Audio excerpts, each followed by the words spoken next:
jump right into our first speaker. We have the weatherman this morning. Everyone's looking forward to hear the good news there, I'm sure. Adnan Akyuz. I guess he's been with the North Dakota State Climatology and a professor of climatology at North Dakota State in Fargo.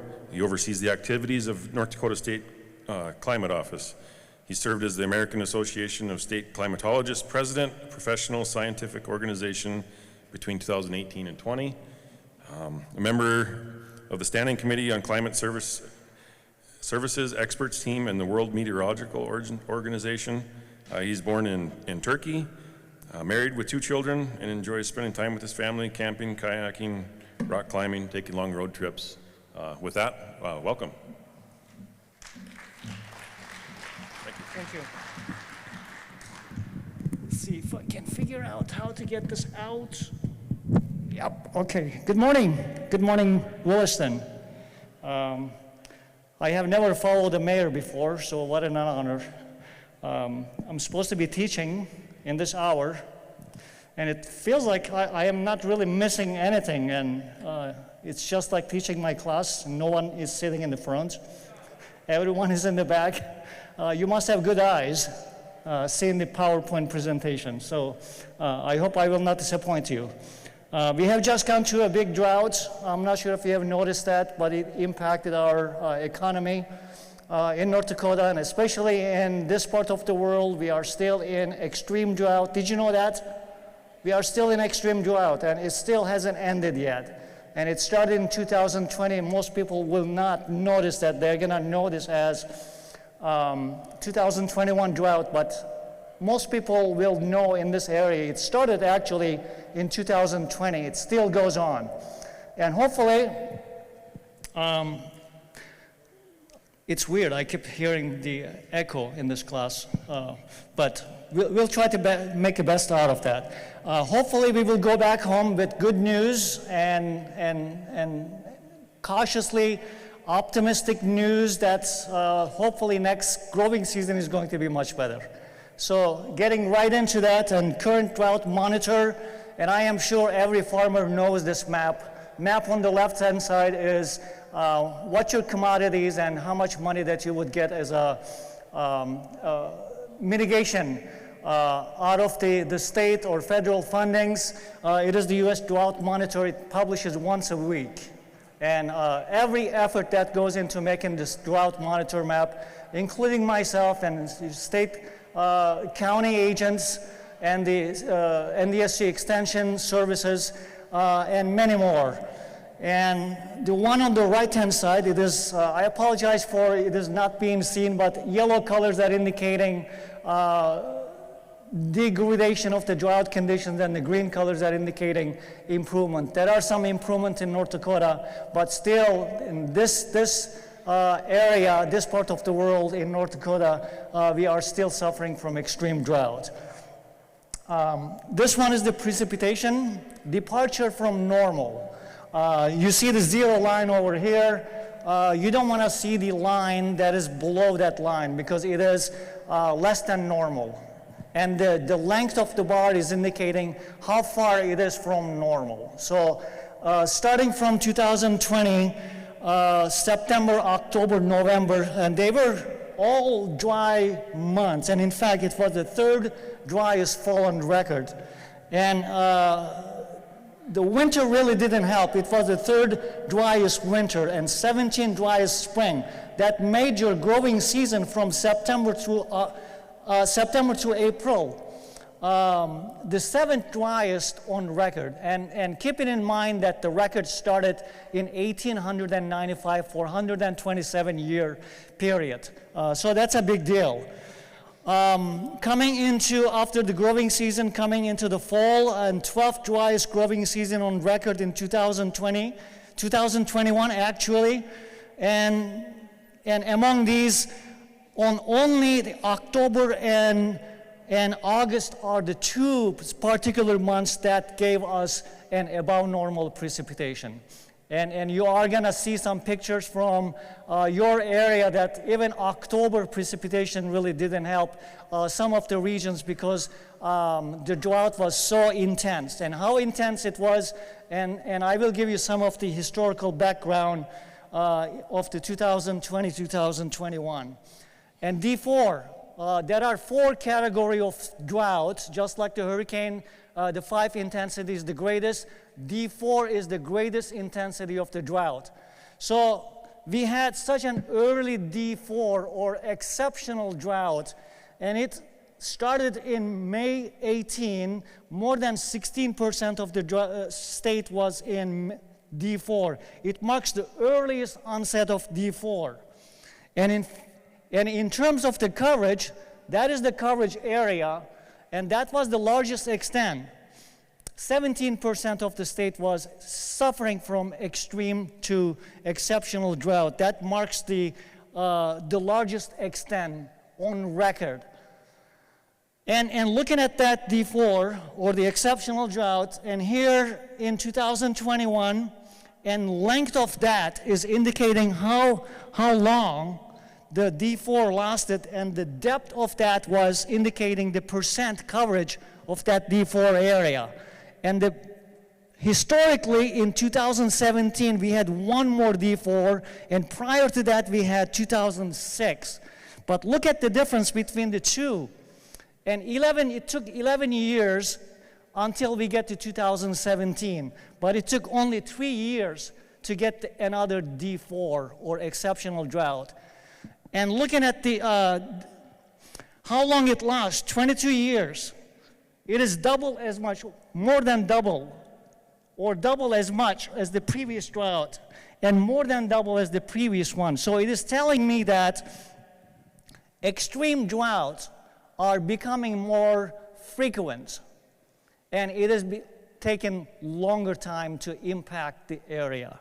So that is kind of alarming to look at the North Dakota and its history with the D4 condition. And looking at the D3, and you gotta keep in mind D3 is still extreme drought. So extreme drought is right there, and it covers almost all of North Dakota. In fact, it was 85% of North Dakota was in D3 or extreme in May 18. That was the largest extent on record since 2000. And looking at that, some of that, the area too, we are still, and this area in Williston and Williams County is still in D3, and 46 in a row. And since March 16, 2021, and still going, 46 consecutive weeks, and we are still in extreme drought. And the previous one in 2006, that was 36 weeks, and the previous one in 2008. And most people are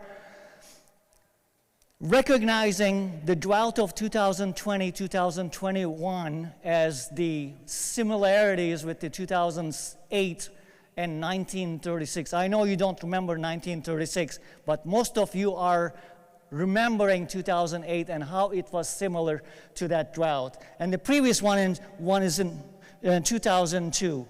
And going back in here, and even to D2, and D2 is right here, the severe drought, and it covers almost 100%, and in fact, it was 99.7, almost 100% of the state was in D2. That was the largest extent on record as well. If I may give you one more record, that is D1, or moderate drought. 100% of the state was in D1, and that is another record. So 2021 really broke many records, and unfortunately we are not really proud of those records. Another record, and this is an index that takes into account the coverage and intensity. So the formula is pretty simple, and it multiplies the area of D1 with 1, and area of D1 with 2, and 3, and so forth, to come up with composite number. So that number tells us that how severe the drought is. So you don't want to see that number up high. And 2021, the highest number was 393, and that number has never been exceeded before. So that is another record in 2021. And the prior record was in 2006 and then 2017.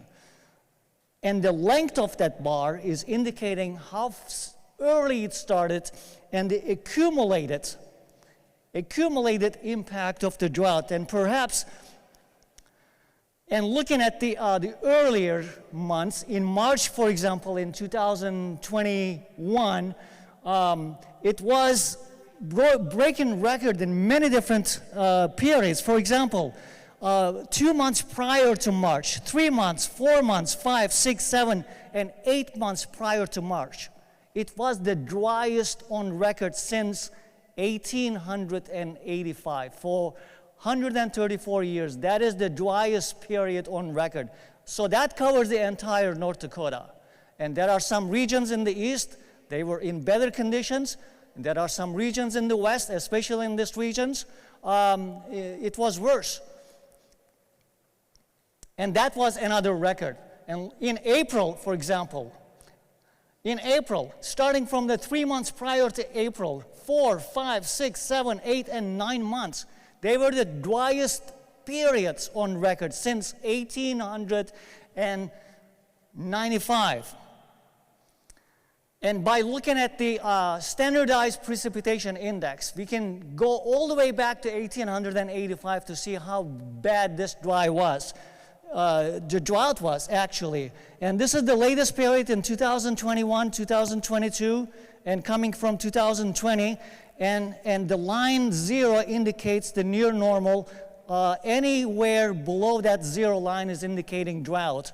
And the separation from 0 and how deep that area is indicating how serious that drought is. And the horizontal axis is going all the way back to 1895.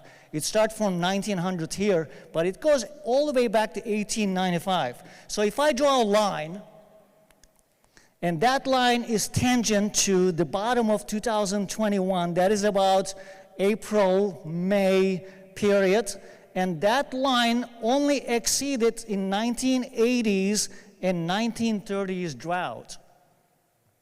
So even if we are looking all the way back to 1895, the drought of 2020 was only repeated in the past by 1980s drought and 1930s drought. So it was how serious it was.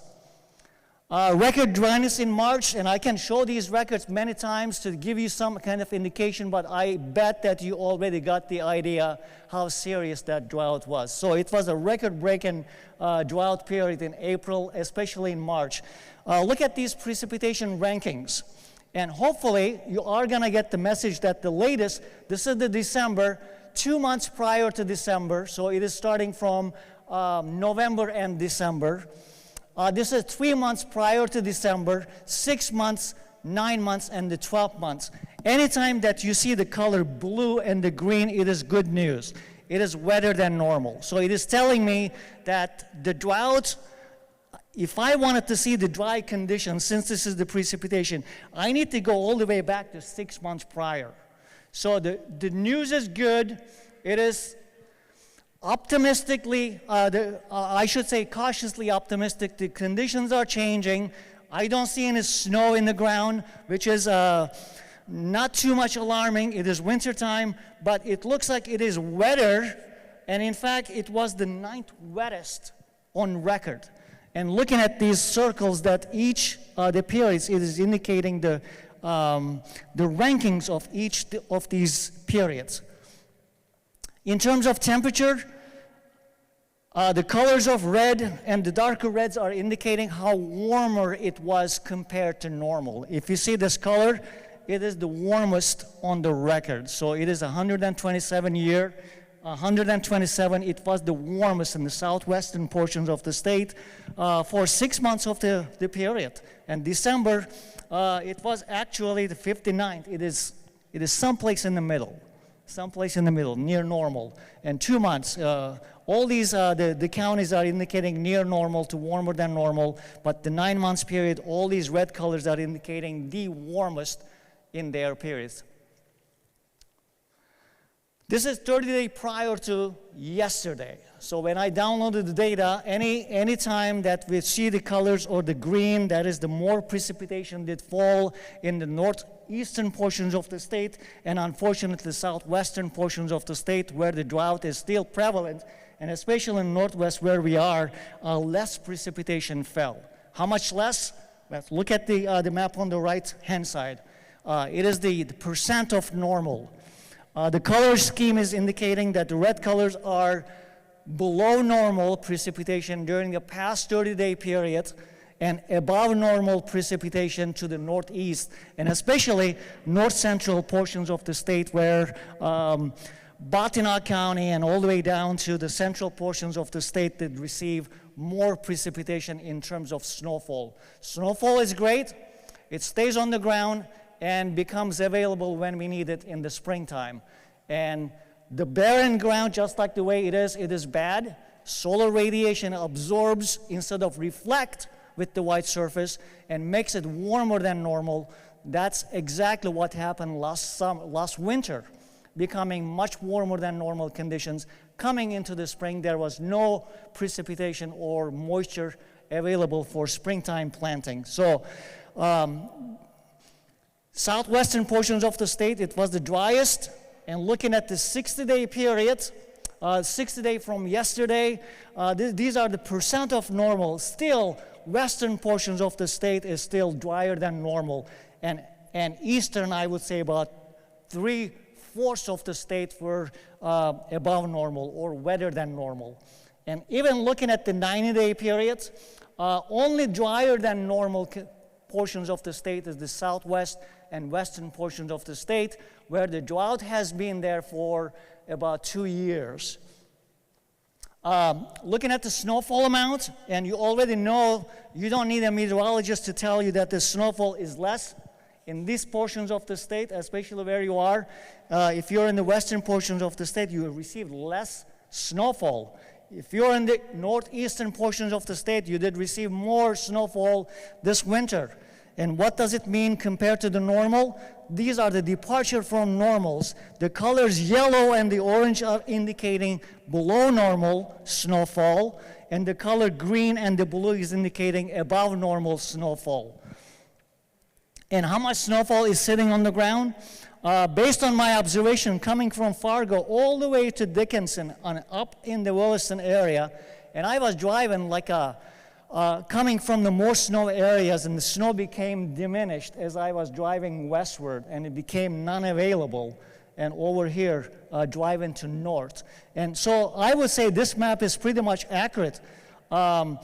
And between 8 to 12 inches over here, 2 to 4, and it looks like a trace inch of snowfall in Williston, 12 to 16 in the Batina area, and most snowfall are pretty much plentiful in northeastern portions of the state. And looking at the DOT road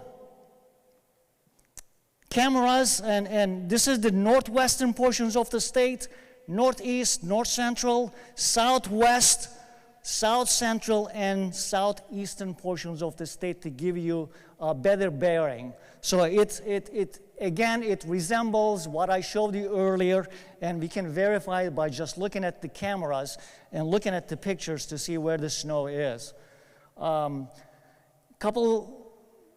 Today's Tuesday, Wednesday. This map is going to be updated on Thursday, and I can tell you that that is not going to change. It is going to be the same, but it is telling me that 52% of the state, little more than half of the state, is still suffering from some kind of drought in D1. D2, that is a severe drought and extreme drought, and 7% of the state is still left over. It is 46 weeks, straight weeks in a row. We are still suffering from D3. And I can tell you that the drought is migrating southward and southwestward. and over here. And 233,000 plus North Dakota citizens are suffering from some kind of drought still. Looking at the very same index, and it looks like the index, when you see that line going down, that is good news. It is good news. And currently it is 166. You have to keep in mind we started climbing down from 393. That is the highest number ever occurred in North Dakota history. So we are, it is good news that we are in the decline. Looking at the area underneath that is indicating accumulated impact of the drought, starting from 2020 summer, 22,000. If you look at the other numbers, that number never repeated before. So that is the highest accumulated impact on the record.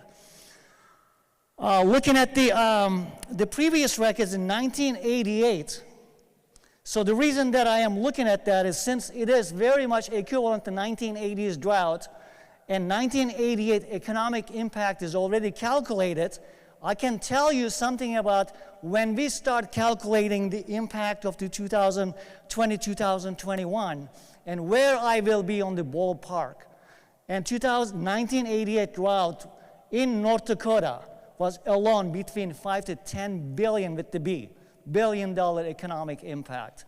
And based on the conversation with the National Center for Environmental Agency, and that number is close to $1 billion already. It is not updated, it is coming, and it is updated every time a new impact comes, but this is going to be very much comparable to 1988 drought. Looking at the soil moisture, the one on the left-hand side is the surface soil moisture, if I can get my bearing, and the brown and the red colors are dry. On the right-hand side, it is deeper into the soil, root zone to 100 centimeter. Northwestern portions of the state, exactly where we are, is the driest part of the state. Looking at the groundwater, areas, even though it looks like the snow started falling, northeastern portion of the state is above normal. Even during the past 90-day period, we started receiving above normal precipitation. Doesn't mean we are out of the woods yet. This one tells you how vulnerable North Dakota is still. If the precipitation starts falling, it is going to be very easy for us to go back into that drought situation. So we need that above normal precipitation keep going, and we need to receive that precipitation continually.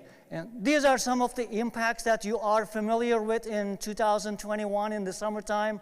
They can be in Burleigh County and Emmons County, but it is going to be very much similar to what you experience. You remember driving through that dust storm, and how many people do that? I know that you did that. How many people did plant in the dust drifts? And I know you did that. And these are familiar pictures to you, and this one is coming from the Sheridan County. I know that it might be similar in the place. Erosions in the past, you're in the McKenna and you left, and the right-hand side is the Foster County. And actually, you're supposed to be seeing gravity beams over here, but because of that dust, you can't see that. And I know that the conditions were similar in your county, but the one on the left is the Stotsman and the Foster County. The poor germination, I know that was the case. How many grasshoppers can you see in these pictures? Grasshopper infestation in July. And cyanobacteria, this is in this county. I know that you remember that. These are the collage of pictures coming from different parts of the time. It is showing how dry it was. October in Ward County, precipitation started falling in October, remember, but it is not still enough. And some of the text that is coming from your NDSU extension agents coming from each county, and this county and Williams County was very much adamant about sending these the comments to the drought monitor. If we see D3 today, it is because of the collaboration between the NDSU extension and extension agencies and the drought monitor. It is telling you that October precipitations really didn't help. And I know that this is all you've been waiting for, the outlook. Some of the river outlooks, I know that the Fargo is too far to talk about, but I wanted to get you bearing that these are the current condition probabilities. It is indicating what is the probability of river reaching to a major flood. And this is the historical. You don't want that line to be above that because current conditions are indicating there is a greater probability of the river reaching to a major flood stage than normal. The one on the left in Fargo, Grand Forks, these are the Red River in case in that area. And in Williston on the left-hand side, it is the Missouri River. And again, this is the major flood. And you have, this is the chance, maybe between 5 to 2% chance of having major flood. So I don't think this is going to be any trouble, but in case you're coming from Minot on the right-hand side, this is the Souris River, the Minot Broadway Bridge, and again, there's a greater probability compared to historical, but it is still not a chance for the major flood stage for that area. This is the forecast for snowfall for in 1 week. That's going to take us into February 16, less snowfall or almost no snowfall in this part of the state and northeastern portions of the state. And map on the right-hand side is temperature departure from normal. Red is indicating much above normal. And the blue and green is indicating cooler than normal conditions. So the cooler on the northeast, but southwest is much warmer. No snow yet. Looking at the second week, this is going to take us into February 23 from 17. Some indication of maybe significant snowfall in the central portions of the state, but this part of the state is near normal snowfall. Snow is coming, not this week, but maybe next week. In terms of temperature, going back to cooler than normal. And even though some of these numbers are indicating still plus and sometimes and the negatives are indicating much cooler than normal temperatures. Looking into week 3 and 4, if I can get my, okay, go back. Week 3 and 4, from February 19 to March 4 on the left-hand side, it is precipitation outlook. And the temperature outlook. It looks like North Dakota has no color, meaning that the model has no skill to break the tie between the above, below, or near normal. But we are lucky, we have some indication that above normal precipitation, week 3 and 4 into March 4, above normal precipitation in this, especially in the western portions of the state. In terms of temperature, unfortunately, the model does not know that. Looking at February, this is the entire month of February, above normal precipitation, especially if you live in the northwest, which you do, northwestern portion of the state has a better chance of having greater than normal precipitation. On the right-hand side, cooler than normal. So it's a typical La Nina winter. So in the month of February, we are going to end up being wet and cool. And unfortunately, looking further into the future, this is February through March, it is all equal chance. And I am almost embarrassed to show this kind of forecast because that kind of forecast is telling us that the model does not know. It doesn't have enough skill to break the tie. And it doesn't matter how far into advance I go into growing season. I may even show in the summertime. It is going to have the very same outlook. Equal chance of having above, below, or near normal. And I know that I made so many miles, maybe 7 hours to drive to Fargo, from Fargo to Williston to tell you there is going to be equal chance of temperature and precipitation. I have my own model, and because of that, I am going to show you this one. All right, so this is the analog method, and you saw the similarities between 1988 and 1936. It was very much similar into summertime. So the idea is, if it is similar in the summertime, I might as well advance it into the wintertime. And if I am brave, I might even advance it into the next growing season. So that is the idea. If that is very similar, 1988, 1989 winter, even though it was one of the warmest and the driest in the period, guess what it ended up? 24th wettest and 62nd coldest on record. So I saw a light at the end of the tunnel. So the forecast and even the progression of the temperature and precipitation pattern, so far it is indicating we are not far from that forecast. So even before the winter started, I started showing this one, is that our winter is going to be cooler and wetter. And if I am brave, I can go even into spring. It was the 54th driest and 53rd coldest. It is at least, it is not the driest and not the warmest. That's what we are used to seeing during the past 2-year period. So the break of the pattern is here. So I am optimistic that the next growing season is not going to be as bad as what we started in 2021. So that is the message. Well, we already talked about 1936, 1937 winter, so I might as well look at that record. So that's how it is. 1936, 1937 winter ended up actually wet, and 1936 was the driest on record. Even the driest and the warmest month ended up being very good, actually, in the wintertime. So far, the winter climatology in Williston is 61st coolest and the 23rd wettest, which is very much similar to 1988, 1989. So that is another reason that my forecast showing that analog method is not as bad, actually. So that is the end of my presentation. I hope you enjoyed it. I hope I gave you an optimistic message. Then you will go back home. Maybe next growing season is not going to be as bad as 2021. All right. Thank you.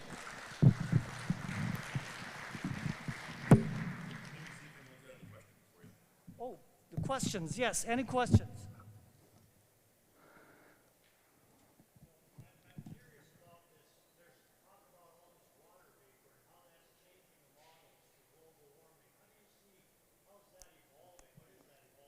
Okay, the question was the water vapor impact in the global climate change. The water vapor, I'm glad you mentioned the water vapor is a gas, just like any other gas in the atmosphere, like carbon dioxide, oxygen. And again, the water vapor actually is more responsible for absorbing the radiation that's coming from the Earth. Just like carbon dioxide, it absorbs outgoing Earth radiation. The reason that we pick on the carbon dioxide because we can. We think that we can do something about carbon dioxide. And since there is nothing we can do about the water vapor, it is very naturally added into the atmosphere by evaporation. Evaporation adds water vapor, and condensation takes water vapor away. So anytime when we see the clouds, condensation happen, and water vapor disappeared. Anytime the rain and the snow happen, water vapor disappear. And we can't do it. It is a component of the climate driver that we cannot do anything about. It just happens naturally. But it impacts the climate change and the temperature and the precipitation pattern far more than the carbon dioxide. All the news that we hear about the carbon dioxide impact in the global climate change. Water vapor is a better driver. Yes, I might just as well. Yes. Is this normal?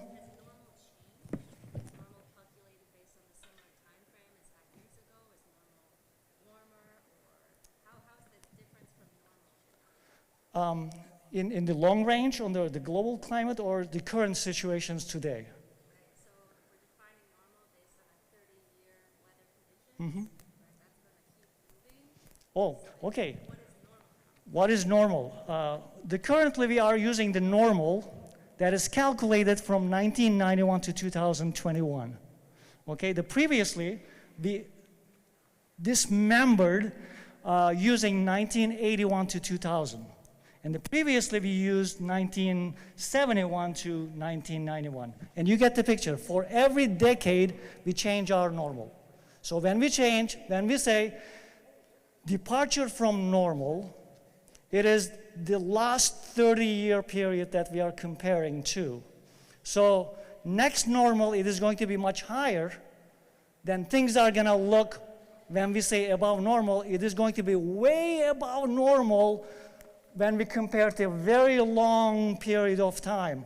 For example, let me give you an example. Assume that I am a meteorologist that you trust in the morning, that you watch TV, and the TV meteorologist is saying, okay, tomorrow's temperature is going to be -21, which is going to be 20 degrees above normal, above a long-term average since the last ice age. If I compare everything based on the average since last age, everything is going to be warmer. So when I know that the things are not going to repeat since last age, there is no reason to use that average. And that's why we keep changing normal every decade. So our normal have been increasing. If I showed you normals that we adopted every decade, and you will see a gradual increase in that normal. So our normals are changing. Good question. Any other question while I am here? Yes?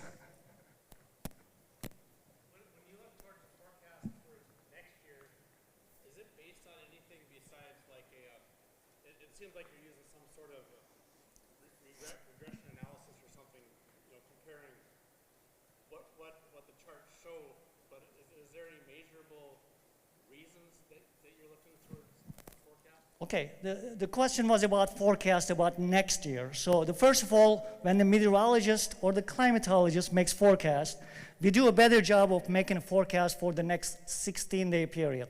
That is all dynamical model. And then from 16 day into a month, the accuracy just falls drastically.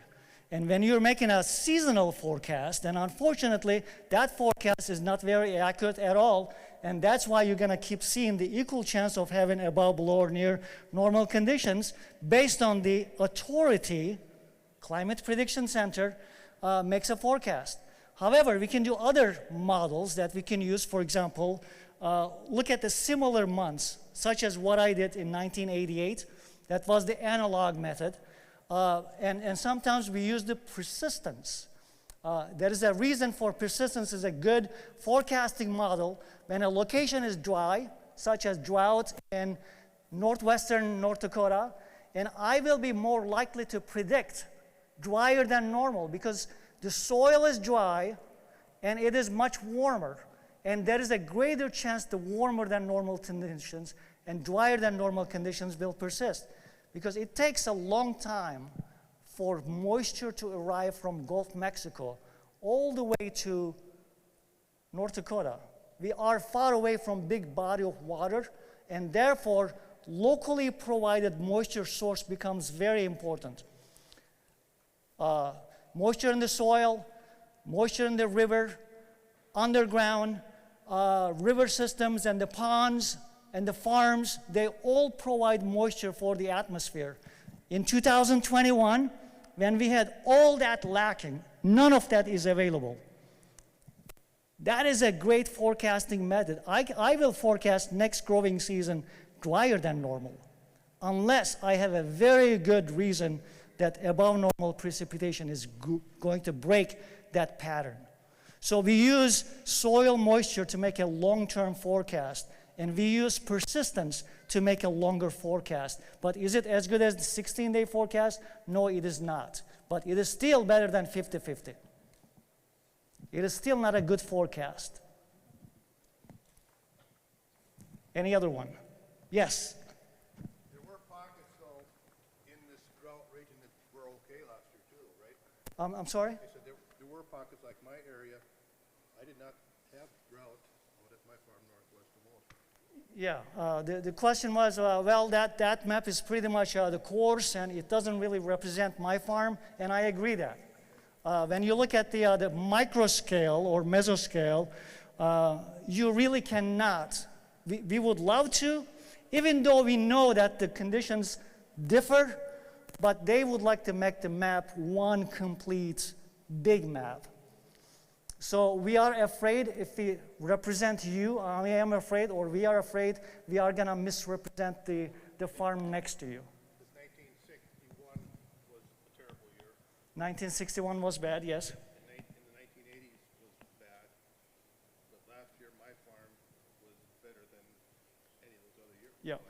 Yeah. Sometimes the map is going to misrepresent somebody, some farm, but mostly what we are looking at is the overall picture. We would be overestimate the drought conditions we would like to, then underestimate.